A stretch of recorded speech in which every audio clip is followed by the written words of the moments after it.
So ನಮಸ್ಕಾರ.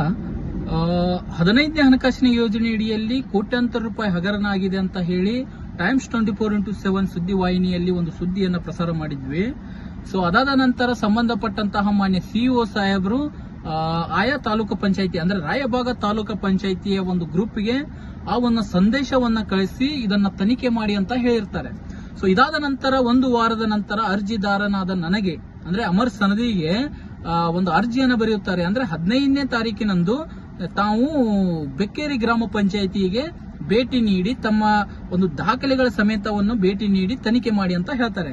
So ಎಲ್ಲ ಅಧಿಕಾರಿಗಳ ಸಮ್ಮುಖದಲ್ಲಿ ಅಂದ್ರೆ ಸಂಬಂಧಪಟ್ಟಂತಹ ಇಒ ಸಾಹೇಬರು ಹಾಗೂ ಅಲ್ಲಿ ವಿಸಿಟ್ಗೆ ಹಾಕಿದಂತಹ ಎಡಬ್ಲ್ಯೂ ಅವರು ಅಂದ್ರೆ ಪಂಚಾಯತ್ ರಾಜ್ ಇಂಜಿನಿಯರಿಂಗ್ ಇಲಾಖೆಯ ಎಡಬ್ಲ್ಯೂ ಅವರಾದಂತಹ ವಿಠಲ್ ಭಜಂತ್ರಿ ಸರ್ ಅವರನ್ನು ಕೂಡ ಹಾಕಿರುತ್ತಾರೆ.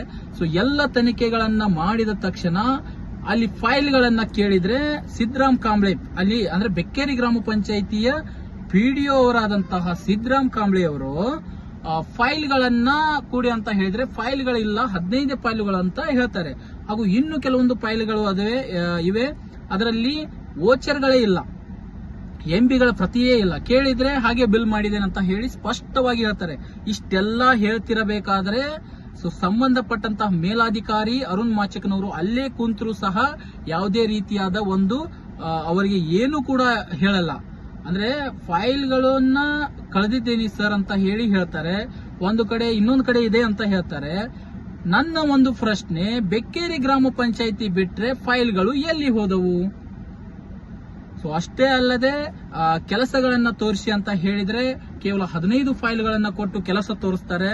ಆ ಕೆಲಸಗಳಲ್ಲಿ ಕೆಲವೊಂದು ಅಂದ್ರೆ 80% ಕೆಲಸಗಳು ಎಲ್ಲವೂ ಹಳೆಯ ಕಾಮಗಾರಿಗಳಾಗಿವೆ. ಸೊ ಪ್ರಶ್ನೆ ಮಾಡಿದ ಪತ್ರಕರ್ತನಿಗೆ ಸಿದ್ದರಾಮ್ ಕಾಂಬ್ಳೆ ಅವರು ಹೆದರಿಕೆ ಕೂಡ ಹಾಕ್ತಾರೆ.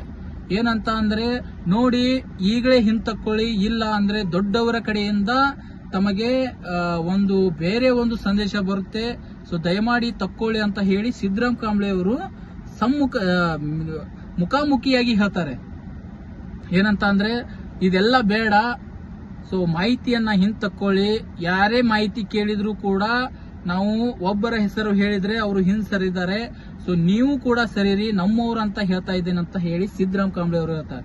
ಸಿದ್ದರಾಮ್ ಕಾಂಬ್ಳೆ ಸಾಹೇಬ್ರೆ, ನಾನು ಕೇಳಿರೋದು ನನ್ನ ಮನೆಯ ಮ್ಯಾಟರ್ ಬಗ್ಗೆ ಅಲ್ಲ, ನಿಮ್ಮ ಮನೆಯ ಬಗ್ಗೆ ಅಲ್ಲ, ಇನ್ನೊಬ್ಬರ ಮನೆಯ ಬಗ್ಗೆ ಅಲ್ಲ. ನಾನು ಕೇಳಿರುವುದು ಸರ್ಕಾರದ ಆಸ್ತಿ, ಅಂದ್ರೆ ಸರ್ಕಾರಿ ಇಲಾಖೆಯ ಒಂದು ಕಚೇರಿಯ ಮಾಹಿತಿಯನ್ನ ನಾನು ಕೇಳಿದ್ದೇನೆ ಹೊರತು ಯಾರ ಬಗ್ಗೆ ನಾನು ಮಾಹಿತಿ ಕೇಳಿಲ್ಲ, ಯಾರ ಒಬ್ಬರ ಮನೆಯ ಬಗ್ಗೆಯೂ ಕೂಡ ನಾನು ಮಾಹಿತಿ ಕೇಳಿಲ್ಲ.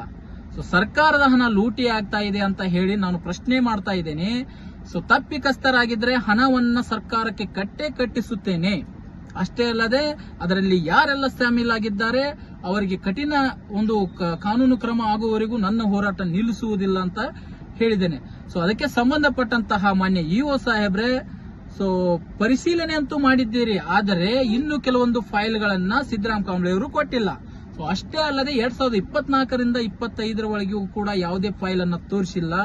ಸೊ ಇಷ್ಟೆಲ್ಲ ಇರಬೇಕಾದರೆ ನಿಮ್ಮ ಮುಂದೆ ಈ ಭ್ರಷ್ಟಾಚಾರವನ್ನು ಕಂಡು ಬಂದಿದೆ, ತಾವು ಏನು ಮಾಡ್ತೀರಂತ ಹೇಳಿ ನೋಡೋಣ ಮುಂದಿನ ದಿನಮಾನಗಳಲ್ಲಿ. ಸೊ ನನ್ನ ಒಂದು ಹೇಳಿಕೆ ಇಷ್ಟೇ, ಯಾವುದೇ ಬೆದರಿಕೆ ಕರೆ ಬಂದರೂ ಕೂಡ ಬಗ್ಗದೆ ಒಂದು ಹೋರಾಟದಲ್ಲಿ ಮುನ್ನುಗ್ಗುತ್ತೇನೆ. ನೋಡೋಣ ಏನಾಗುತ್ತೆ ಅಂತ. ನಮಸ್ಕಾರ.